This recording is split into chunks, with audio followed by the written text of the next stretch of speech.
आइए, जब हम सुबह सुबह बिस्तर से उठते हैं तो सबसे पहले भगवान का ध्यान करते हैं। दोनों हथेलियों का ध्यान किया करो। कराग्रे वसते लक्ष्मी, कर मध्ये सरस्वती, कर मूले तु गोविंदा, प्रभाते कर दर्शनम। कराग्रे वसते लक्ष्मी, अग्रभाग में लक्ष्मी का वास होता है। कर मध्य सरस्वती, मध्य में सरस्वती का वास होता है। कर मूले तु गोविंदा, मूल भाग में गोविंद का वास होता है। प्रभाते कर दर्शनम, और सुबह सुबह हम तेरा दर्शन कर रहे हैं, उस हथेलियों के दर्शन किया करो। हाथों का दर्शन करने के बाद भगवान, हाथों के दर्शन करने के बाद हाथ को यूं रगड़ना चाहिए ऐसे, और फिर अपने मुख पर लगाना चाहिए। फिर धरती माता को प्रणाम करो, फिर दायां पैर धरती पर रखो, फिर बायां रखो, फिर जाओ, जो मर्जी करो। सारा दिन सफल जाएगा, सारा दिन अच्छा जाएगा, कोई कुछ भी नहीं कर पाएगा। इसलिए भगवान के नाम का धन संग्रहित कर लेना। भगवान का नाम धन संग्रहित करते करते अगर मृत लोक में पहुंच भी गए, मृत लोक से चले भी गए, तो भगवान के वैकुंठ धाम को हम पहुंच सकते हैं। ये भगवान के नाम का किराया है। भगवान के नाम का किराया हम सबको जमा करना ही पड़ेगा। तुम इस देश के कितने भी बड़े करोड़पति क्यों ना हो, हमें भगवान के नाम का धन संग्रहित करना ही पड़ेगा। और भगवान के नाम का धन संग्रहित करते करते अगर पारलौकिक यात्रा भी चले गए तो पारलौकिक यात्रा में बहुत काम आएगा। यही थे प्रभु के नाम का धन का खजाना। जैसे मीराबाई को मिल गया, मीराबाई गाने लगी, पायो जी मैंने राम रतन धन पायो। मीरा जी ने भगवान का नाम लिया।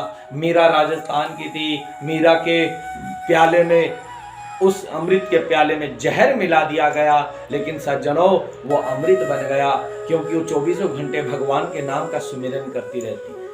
इसलिए बांके बिहारी जी का नाम लीजिए, कृष्ण भगवान का नाम लीजिए, राम जी का नाम लीजिए। 24 घंटे हिंदू धर्म में सनातन धर्म सबसे बड़ा धर्म होता है, अन्यथा कोई धर्म नहीं होता है। दान से धरती टिकी है, दान से कथाएं टिकी है। अदत्व दानात् भवेत् दरिद्री, जो दान नहीं करता वो दरिद्र होता है, और जो दान करके फिर उसको वापस ले लेता है वो भी दरिद्र होता है।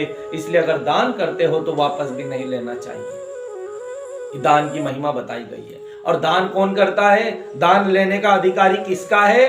कौन है दान लेने का अधिकारी?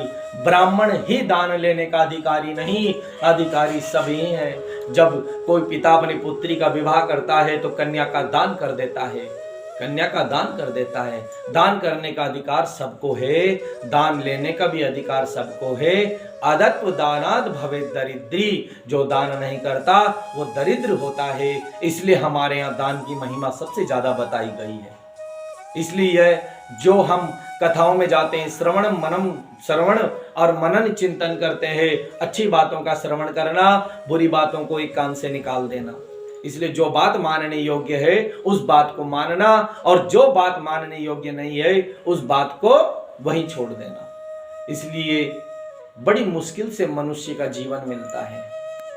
हम अगर इस मनुष्य जीवन में धर्म कर्म नहीं करेंगे तो बताओ किस जीवन में करेंगे?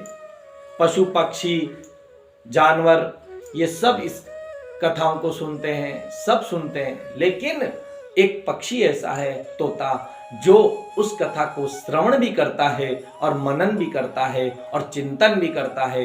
राम राम राम कहता है और कृष्ण कृष्ण कृष्ण कहता है, और राम कृष्ण दो एक है, अंतर नहीं निमेष। इन दोनों में कोई अंतर नहीं है। जो राम ने जीवन में बताया है वो कृष्ण ने करके दिखाया है, जो कृष्ण ने बताया है वो राम जी ने करके दिखाया है। तो राम कृष्ण, राम सीधा शब्द है राम, और वैसे ही सीधे हैं हमारे प्यारे राम जी, और कृष्ण माने टेढ़ा। जो राम जी ने कर सके वो कृष्ण ने करके दिखाया। जय जय श्री राधे श्याम।